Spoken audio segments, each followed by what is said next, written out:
జై శ్రీరామ్.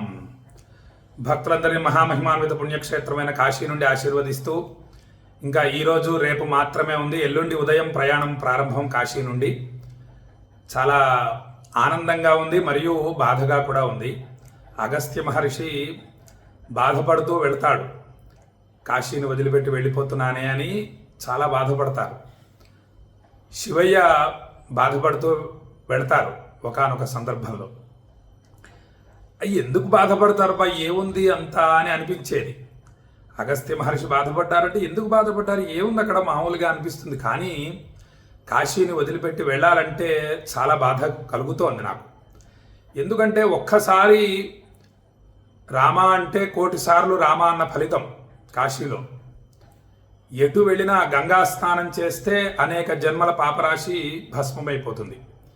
ఇక ఏకబిల్వం శివార్పణ, ఒక్క బిల్వదళం విశ్వనాథుడి మీద పెట్టి ఆ యొక్క గంగాజలం శివయ్య నెత్తిన కాశీని పోస్తే చాలు, కామధేనువు, స్వర్గంలో ఉన్నటువంటి కామధేనువు మన ఇంట్లో ఉండిపోతుంది, కల్పవృక్షం మన ఇంట్లో ఉండిపోతుంది. అటు కాలభైరవుణ్ణి ఒక్కసారి దర్శిస్తే చాలు, సమస్త దోషాలు, గ్రహబాధలు, పాపాలు అన్నీ కూడా భస్మం అయిపోతున్నాయి. ఇలా ఒకటేమిటి ఆనందవనం ఇది, అద్భుతం అద్భుతం. ఎటు వెళ్ళినా భగవత్ సంబంధంగా ఉంటుంది వ్యవహారం. ఎవరిని కలిసినా కాశీ గురించి ఏదో ఒకటి చెప్తూ ఉంటారు, కాశీ మహిమను తెలియజేస్తూ ఉంటారు. మహాదేవ మహాదేవ మహాదేవ అనే శివనామాన్ని జపిస్తూ ఉంటారు. అసలు అద్భుతం కాశీ. అటువైపు వెళితే కాలభైరవుడు, ఇటువైపు వస్తే విశాలాక్షి, అటువైపు వస్తే అన్నపూర్ణమ్మ తల్లి, అటు విశ్వనాథుడు, ఇటు ఢుండి గణపతి, అటు వెళ్తే కేదారేశ్వరుడు, ఇటు వెళ్తే ఓంకారేశ్వరుడు, అటు వెళితే దండపాణి, ఇటు వెళ్తే మృత్యుంజయుడు. ఇలా ఒకటేమిటి అద్భుతం. ఏ ఆలయం వెళ్ళినా దాని గురించి అద్భుతమైనటువంటి వివరణ ఉంటుంది. అనేక జన్మల పాపరాశిని భస్మం చేసేటటువంటి ఆలయాలే ప్రతి ఆలయం కూడా.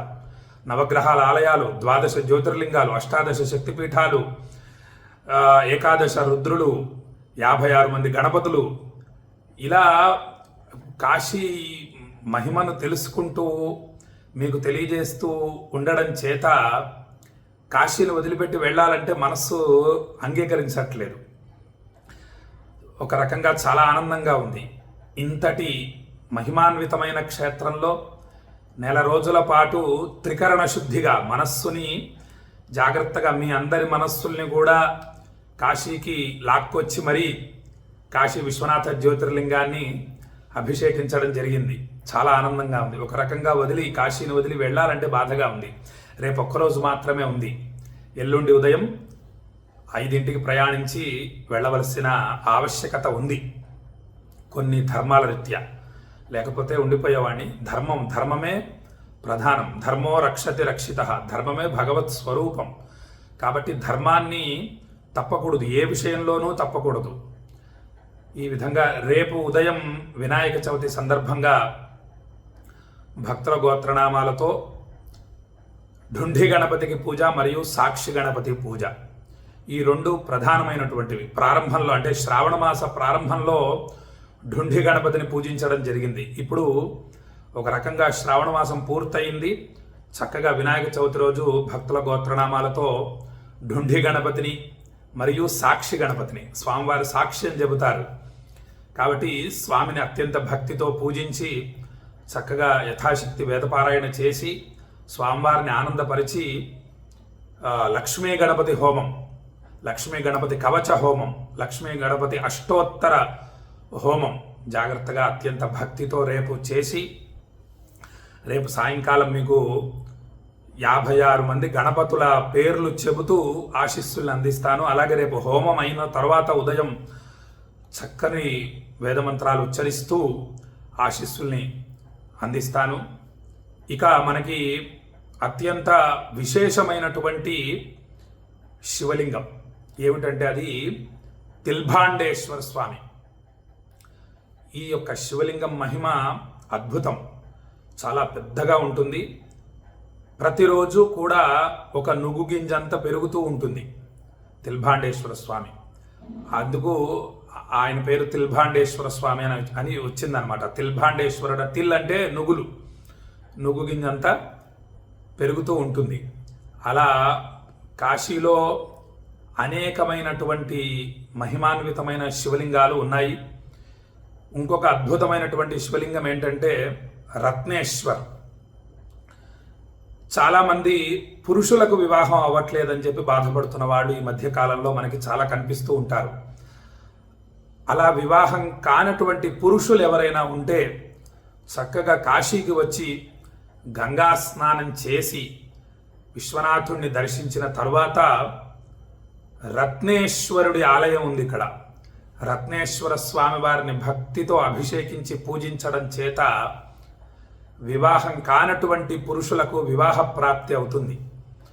అటువంటి గొప్ప శివలింగం ఇక్కడ ఉంది. కాబట్టి చక్కగా వినియోగించుకోండి. పూర్వజన్మల్లో చేసినటువంటి ఏవైనా తెలిసి తెలియని పాపాలు ఉంటే అవి ఈ జన్మలో అనేక విధాలుగా మనిషిని వెంటాడుతూ ఉంటాయి.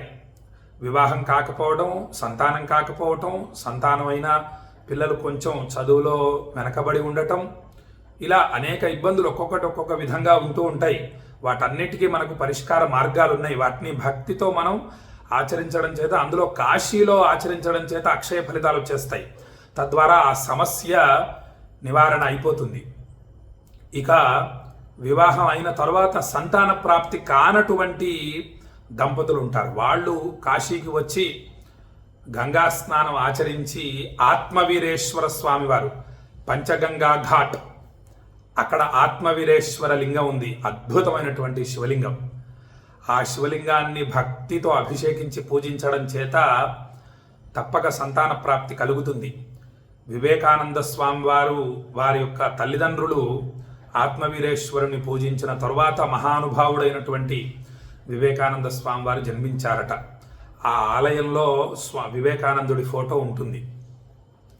ఈ విధంగా కాశీలో అనేక మార్గాలు ఉన్నాయి. అనేక అనారోగ్య బాధలతో బాధపడే వాళ్ళు కాశీకి వచ్చి గంగా స్నానం చేసి ప్రతి దానికి కూడా విశ్వనాథుడిని అభిషేకించాలి. అభిషేకించిన తరువాత లోలార్కాదిత్యుడు, లోలార్క గుండం అని ఒకటి ఉంది, ఆ గుండంలో స్నానం చేసి లోలార్క ఆదిత్యుడిని దర్శించడం చేత శరీరంలోని సమస్త అనారోగ్య బాధలు, ఎంతటి భయంకరమైనటువంటి బాధలు కూడా నివృత్తి అవుతాయి, నివారణ అవుతుంది, ఆరోగ్య ప్రాప్తి కలుగుతుంది.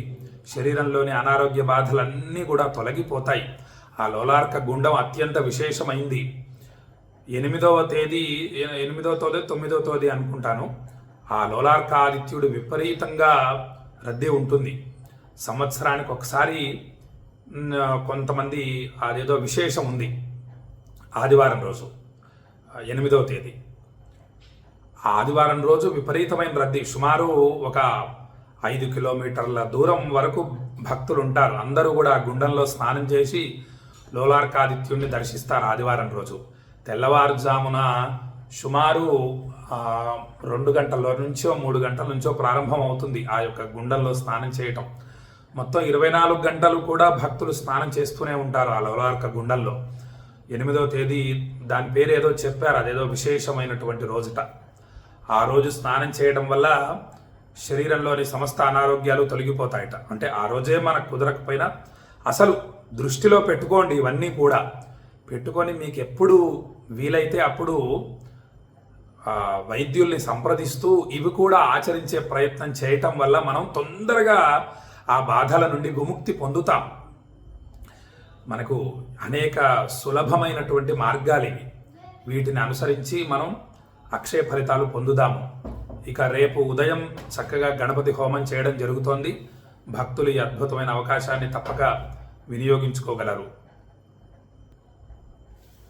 మీ గోత్రనామాలు, చిరునామా 9347713779 ఈ నెంబర్కి పంపించండి. పంపించడం చేత రేపు ఉదయం చక్కగా మీ గోత్రనామాలు చదివి చక్కగా లక్ష్మీ గణపతి హోమము, ఢుండి గణపతికి పూజ, సాక్షి గణపతి పూజ చేయడం జరుగుతుంది. చేసి మీకు తీర్థ ప్రసాదాలు పంపించడం జరుగుతుంది. కాశీలో నువ్వు గింజంత పుణ్యకార్యం చేసినా కొండంత ఫలితం లభిస్తుంది. అక్షయ ఫలితాలు కలగడం అంటే అదే అన్నమాట. కాబట్టి ఆ విధంగా శ్రద్ధగా ఈశ్వరారాధన చేయటం జరుగుతుంది. రేపటితో ఈ కార్యక్రమాలన్నీ కూడా అయిపోతాయి. కాశీకి వచ్చినటువంటి సంకల్పాలన్నీ కూడా పూర్తవుతాయి. ఎల్లుండి ప్రయాణించి శ్రీశైల మహాక్షేత్రానికి చేరుకోవడం జరుగుతోంది. నేను ఎందుకోసం అంటే విలువైందనమాట. 100 సంవత్సరాల ఆయుర్దాయం, నా యొక్క ఆయుర్దాయం చాలా విలువైంది. అందుకే ఈ విధంగా పుణ్యక్షేత్రాలలోనే ఉండటం శ్రీశైల పుణ్యక్షేత్రం. ఇక అక్షయ ఫలితం శ్రీశైల పుణ్యక్షేత్రంలోనూ అందుతుంది. అక్కడ రామనామం జపించిన ఒక్కసారి రామ అన్నా కూడా 1,000,000 సార్లు రామనామం జపించిన ఫలితం లభిస్తుంది. ఆ విలువైనటువంటి సమయాన్ని పుణ్యక్షేత్రాలలోనే జాగ్రత్తగా గడపాలన్నది నా సంకల్పం. అందుకు ఇటు కాశీకి వచ్చినా పుణ్యక్షేత్రమే, అటు శ్రీశైలం వెళ్ళినా పుణ్యక్షేత్రమే. మధ్యలో విశేషమైన పర్వదినాలలో అరుణాచలము మరియు గోకర్ణం, గాణగాపురం ఇటువంటి వేద ప్రమాణమైనటువంటి దేవతల దగ్గరికి వెళుతూ చక్కగా భక్తిగా భక్తుల గోత్రనామాలతో ఆ దేవతల్ని పూజిస్తూ మళ్ళీ శ్రీశైల పుణ్యక్షేత్రానికి చేరుకొని అక్కడ మళ్ళీ తపస్సు చేసుకుంటూ ఉండడం జరుగుతుంది.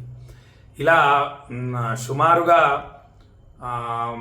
35 సంవత్సరాల నుండి పుణ్యక్షేత్రాలనే నేను ఆశ్రయించి ఉంటున్నాను. ఈశ్వరానుగ్రహంతో, శివానుగ్రహంతో, ఆ స్వామి అనుగ్రహం, భోళాశంకరుడు అనుగ్రహించడం చేత ఇలా జాగ్రత్తగా నా యొక్క జీవితంలోని విలువైన సమయాన్ని గడపడం జరుగుతోంది అని చెప్పి భక్తులకు తెలియజేస్తూ, రేపు ఉదయం ఆశీర్వచనం, సాయంత్రం కూడా ఆశీర్వచనాన్ని అనేక అద్భుతమైనటువంటి ధర్మాలు మరియు అనేక విషయాలు తెలియజేస్తూ ఆశీస్సులను అందిస్తాను.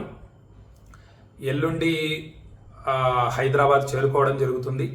కొన్ని అక్కడ పనులు చూసుకొని శ్రీశైల పుణ్యక్షేత్రం చేరుకున్న తర్వాత మీకు మళ్ళీ అనేక ధర్మాలను తెలియజేస్తూ వీడియోలు పంపిస్తానని చెప్పి తెలియజేస్తూ భక్తులకి సెలవు తీసుకుంటున్నా. జై శ్రీరామ్. ఆయురారోగ్య అష్టైశ్వర్య ప్రాప్తిరస్తు, విశ్వనాథ స్వామి అఖండ అనుగ్రహ ప్రాప్తిరస్తు అనే ఆశీస్సులు అందిస్తూ సెలవు తీసుకుంటున్నా. జై శ్రీరామ్.